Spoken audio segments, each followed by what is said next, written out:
ഈ ലോകത്തേക്ക് നമ്മളൊന്ന് അങ്ങ് ഇറങ്ങിച്ചെന്നാൽ നമ്മുടെ മനസ്സ് അത്ഭുതപ്പെട്ടു പോകും. നമ്മൾ സൃഷ്ടാവിനെ കുറിച്ചും അള്ളാഹുവിനെ കുറിച്ചും നമ്മൾ അറിയാതെ സമ്മതിച്ചു പോകും. ഏത് നിരീശ്വരനും ഏത് ഇലാഹിനെ വിശ്വസിക്കാത്തവനാണെങ്കിലും മത വൈരിയാണെങ്കിലും നിർമ്മതനാണെങ്കിലും അവൻ മതത്തെയും അള്ളാഹുവിനെയും അംഗീകരിച്ചു പോകും. ലോകത്ത് ജന്തുജാലങ്ങളുടെ സ്വഭാവത്തിലേക്കും പെരുമാറ്റത്തിലേക്കും ഇറങ്ങിച്ചെന്നാല് അത്ര വിശാലമാണ് ജന്തുജാലങ്ങളുടെ സ്വഭാവം. വളരെ കാലം പോറ്റി വളർത്തുന്ന തള്ളമാരുണ്ട്, അവയുടെ കുട്ടികളെ. മുട്ടയിടുന്ന പക്ഷികളുണ്ട്, ജന്തുക്കളുണ്ട്, ആ മുട്ട വിരിയിക്കുന്നവ. കുഞ്ഞിനെ പ്രസവിക്കുന്ന നമ്മെപ്പോലെ പൂർണ്ണ വളർച്ചയെത്തിയിരിക്കുന്ന കുഞ്ഞിനെ പ്രസവിക്കുന്ന ജീവികളുണ്ട്, അവയുടെ കുഞ്ഞുങ്ങൾ അത് വളർത്തുന്നുമുണ്ട്. കാലങ്ങനെ കഴിയും. ഏതെല്ലാം ജീവികൾ വളരെയധികം നമ്മൾ ഭയപ്പാടോടുകൂടെ വീക്ഷിക്കുന്ന ഒരു ജീവിയാണല്ലോ നരി. നരി എന്ന് പറയുന്നത് അതിന്റെ കുട്ടികളോട് എത്ര വാത്സല്യം പ്രകടിപ്പിക്കുന്ന, എത്ര കാലം ആ കുട്ടിയെ കുട്ടിയായി വളർത്താൻ വേണ്ടി നരിക്ക് അല്ലാഹു തആല നൽകുന്നുവോ അത്രയും കാലം കുട്ടിത്തം വിടുന്നത് വരെയും നരിയുടെ കുട്ടിനെ വളർത്തിക്കൊണ്ടിരിക്കുന്നുണ്ട്. ഒരു കൊല്ലത്തിലധികം നരിക്കുട്ടി കുട്ടി സ്വഭാവത്തിൽ നിന്ന് വിടാൻ വേണം, ഒരൊറ്റ കൊല്ലം.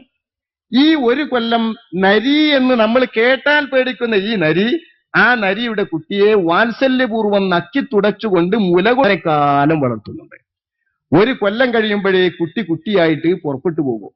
പുറപ്പെട്ടു പോയാലുള്ള കഥ നമുക്കറിയാം. 6 ആഴ്ച മുല മാത്രം കൊടുത്തുകൊണ്ട് വളർത്തുന്നുണ്ട് നരി. നമ്മുടെ പെണ്ണുങ്ങൾ നമ്മുടെ കുഞ്ഞുങ്ങൾക്ക് വേറെ ഒരു വസ്തുവും നൽകാതെ മുലപ്പാല് മാത്രം നൽകിക്കൊണ്ട് വളർത്തും.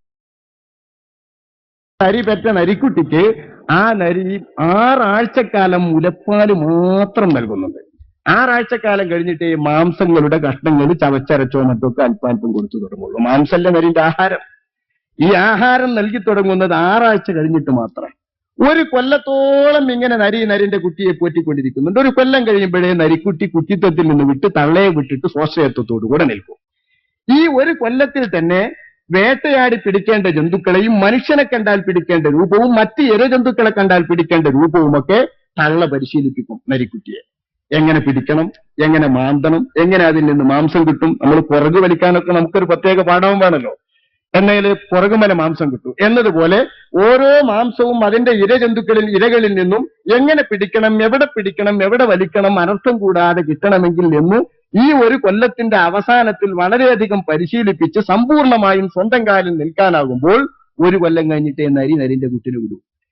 18 മാസം, ഒരു കൊല്ലം, 1.5 കൊല്ലക്കാലം വേണം സിംഹത്തിന്റെ കുട്ടി തള്ളയെ വിട്ടുപോകാൻ. സിംഹം 1.5 കൊല്ലം 18 മാസക്കാലം കഴിഞ്ഞിട്ട് പോകുന്നത് വരെയും സിംഹം നോക്കും അതിന്റെ കുട്ടിയെ. ഒരു പെൺസിംഹമെങ്ങാനും ഒരുപാട് സിംഹക്കുട്ടികളെ പ്രസവിച്ചിട്ടുണ്ടെങ്കിൽ ആ ഒന്നിലധികം സിംഹക്കുട്ടികളെ തള്ള മാത്രമല്ല വേറെ സിംഹങ്ങളും ഒന്ന് നോക്കും. നമ്മൾ മനസ്സിൽ വിചാരിക്കോ, സിംഹം എന്നറിയുമ്പോൾ മനുഷ്യരിലില്ലാത്ത സ്നേഹവായ്പാണിത്.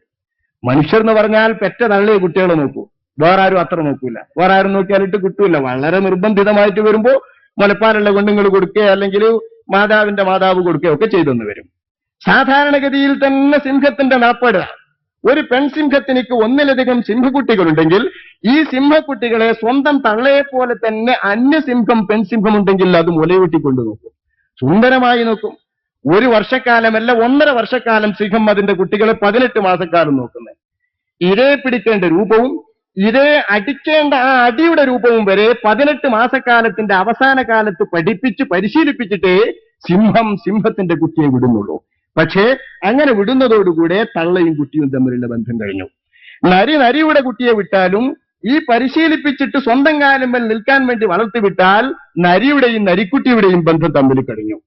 കാട്ടുകോഴി, പ്രാവ് തുടങ്ങി നമ്മുടെ ജീവിതത്തിൽ നമുക്ക് സാധാരണ സുപരിതമായ ജീവികളിലൊക്കെ അവയുടെ കുഞ്ഞുങ്ങളെ നോക്കുന്നുണ്ട്, വളർത്തുന്നുണ്ട്. അവയുടെ ഒക്കെ സ്വഭാവം എങ്ങനെ, ആ സ്വഭാവത്തിൽ അവ വളർത്തും. ഇതിലൊക്കെ വലിയ വലിയ അതിശയമുണ്ട്.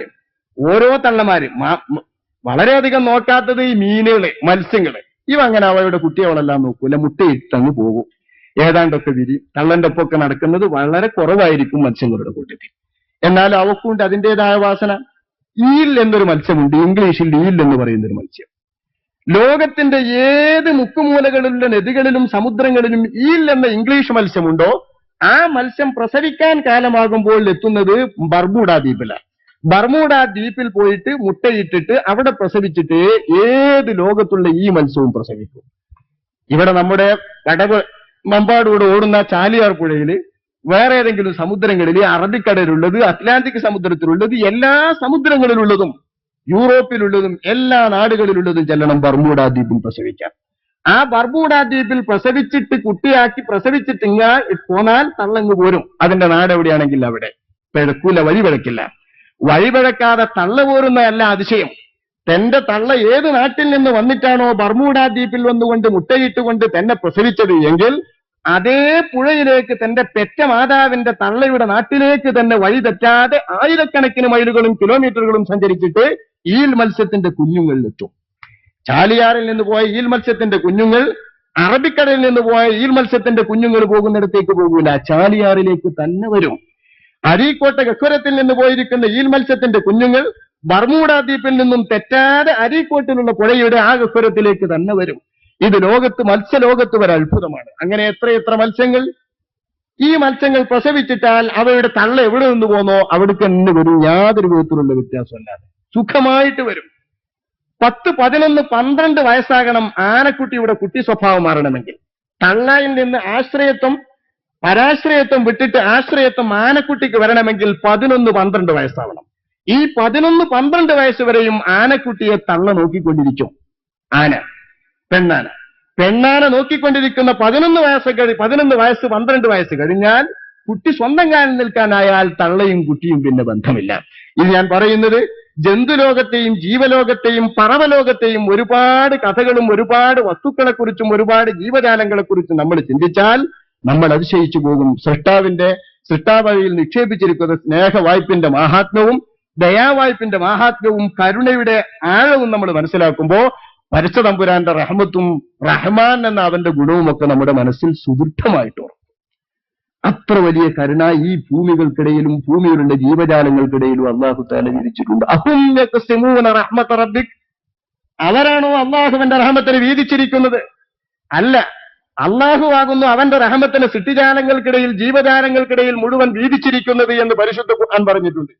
ഈ വിശാലമായ റഹ്മത്തിന്റെ പരിധിയിൽ നിന്നുകൊണ്ട് സ്വന്തം കുഞ്ഞുങ്ങളെ പോറ്റുന്ന ചിട്ടയും സമ്പ്രദായവും എല്ലാ ജന്തുജാലങ്ങൾക്കും ജീവജാലങ്ങൾക്കുമുണ്ട്. വേണ്ടതെത്രയാണോ അത്ര അളവിൽ, യാതൊരു വിധത്തിലും വ്യത്യാസം വരൂല.